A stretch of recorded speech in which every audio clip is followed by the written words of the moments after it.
കാരണങ്ങൾ പലതുമുണ്ടാകും.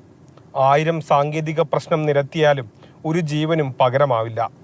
2 ICU ambulance Kottathara tribal speciality ആശുപത്രിയിൽ ഉണ്ടായിരുന്നു. രണ്ടും കട്ടപ്പുറത്താണെന്ന് മാത്രം. ഒന്ന് അപകടം പറ്റി കിടക്കുന്നു. മറ്റൊരു ആംബുലൻസിന്റെ AC തകരാറായതിനാൽ വർക്ക്ഷോപ്പിലേക്ക് മാറ്റി.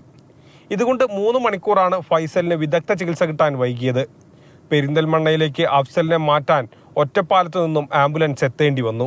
ഒറ്റപ്പാലത്ത് നിന്ന് ആംബുലൻസ് അവിടെ വന്ന് 3 മണിക്കൂർ മേലെ അവിടെ ബോഡി കിടന്നു. അവിടെ നിന്ന് ഇവിടെ എത്തുമ്പോഴേക്കാളും കഴിഞ്ഞു. അട്ടപ്പള്ളി എന്തോരം ജനങ്ങൾ അവിടെ താമസിക്കുന്ന, നല്ലൊരു ആസ്പത്രി, നല്ല ചികിത്സ വേണം. ഇതിന് നാളെ ഇനിയൊരുത്തർക്ക് ഇത് അവസ്ഥ വന്ന് എന്ത് ചെയ്യും? നല്ലൊരു ചികിത്സ കിട്ടണമെങ്കിൽ ഒന്നുകിൽ കോയമ്പത്തൂർ പോകണം, അല്ലെങ്കിൽ മണ്ണാർക്കാട് വരണം. അവിടെ ഒരു സ്പെഷ്യാലിറ്റി ഇല്ല അവിടെ കോട്ടത്തറയിൽ. മണ്ണാർക്കാട് എത്തിയപ്പോഴേക്കും ഫൈസൽ മരിച്ചിരുന്നു. ഇതിനുശേഷവും കോട്ടത്തറ ട്രൈബൽ സ്പെഷ്യാലിറ്റി ആശുപത്രിയിൽ ICU ആംബുലൻസ് ഇല്ലാത്തതിനാൽ വിദഗ്ധ ചികിത്സ വൈകി.